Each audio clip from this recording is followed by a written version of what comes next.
Rome, the eternal city, the birthplace of senators, gladiators, and political corruption. Today, we're diving into the rise and fall of the Roman Republic, a story of ambition, betrayal, and the occasional stab wound. So, grab your togas and let's see how a bunch of farmers turned a tiny city into a superpower before promptly messing it all up. Our story begins in 509 BCE, when Rome decided kings were so last millennium. After years of putting up with Lucius Tarquinius Superbus, aka Tarquin the Proud, whose hobbies included tyranny and throwing humility out the window, Rome's leading families had enough. The final straw? A scandal involving his son and the tragic fate of Lucretia, a noblewoman whose death ignited the rebellion.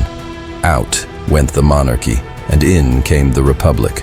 No more kings, just elected officials, because what could possibly go wrong with politicians in charge? The Romans established two consuls to share power, alongside a senate to keep them in check. Checks and balances, right? We'll see how that works out. In the early years, Rome was just a scrappy city-state surrounded by enemies who probably underestimated its potential. Big mistake.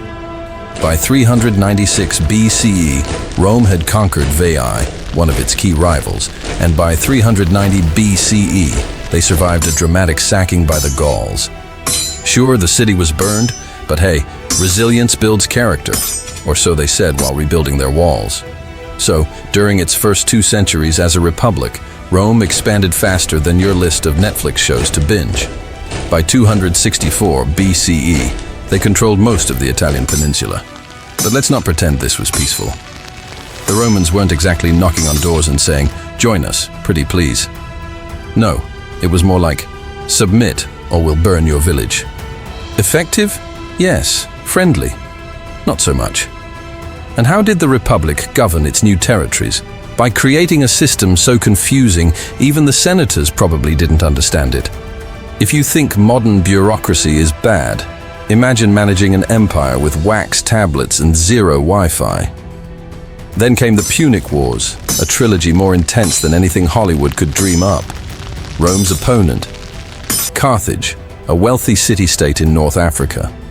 These wars spanned over a century, from 264 BCE to 146 BCE, and they were brutal.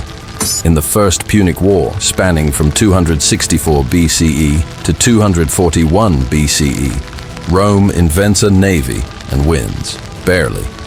Then we have the Second Punic War, spanning from 218 BCE to 201 BCE. And along comes Hannibal, the Carthaginian general who crossed the Alps with elephants. Yes, elephants. Rome eventually wins, but not before Hannibal gives them PTSD. And then during the Third Punic War, spanning from 149 BCE to 146 BCE, Rome gets petty. They burn Carthage to the ground and salt the earth because why stop at total destruction when you can also ruin the soil? Rome, turning grudges into global strategies since 264 BCE. By the 2nd century BCE, Rome was swimming in wealth from its conquests. And like every empire in history, too much money led to too many problems.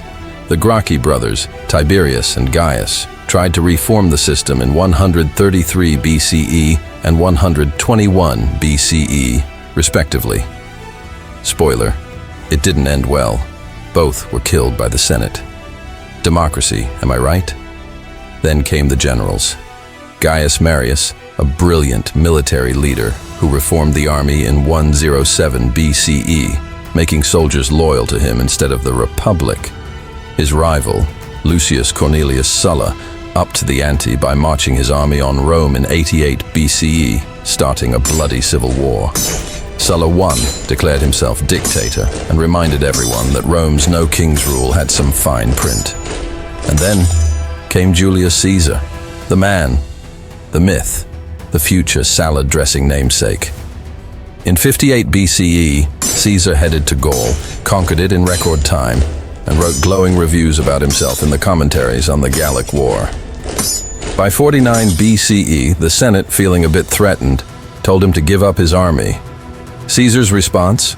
Crossed the Rubicon River with his legions, effectively declaring civil war. Bold move, Jules, crossing the Rubicon. When burning bridges is both literal and figurative. By 44 BCE, Caesar declared himself dictator for life. The Senate, not thrilled about losing their power, decided to handle things the old-fashioned way: murder. On March 15th, 44 BCE, the infamous Ides of March, Caesar was stabbed 23 times by his closest allies. That's what we call a hostile work environment. Caesar's death plunged Rome into chaos. His heir, Octavian, later known as Augustus, teamed up with Mark Antony to avenge him. But once the assassins were dealt with, Octavian and Antony turned on each other. In 31 BCE, Octavian crushed Antony and Cleopatra at the Battle of Actium, ending the last vestiges of the Republic. By 27 BCE, Octavian renamed himself Augustus and became Rome's first emperor. The Republic was dead. Long live the empire. So much for democracy. The Republic's legacy, teaching the world how to make political dysfunction an art form. And there you have it, the rise and fall of the Roman Republic. From kicking out kings to creating an empire, Rome's journey is one of ambition, power, and a lot of questionable decisions. The story of the Roman Republic teaches us about the delicate nature of democracy and how placing too much power in the hands of a few can breed corruption very quickly if those holding it are not kept in check or held properly accountable. So, this remains a perfect example of how it is of utmost importance to learn from our history in order to avoid repeating it. Thanks for watching. Don't forget to like, subscribe, and let us know in the comments. If you lived in the Roman Republic, would you be a senator, a soldier, or the guy selling bread at the forum? Until next time.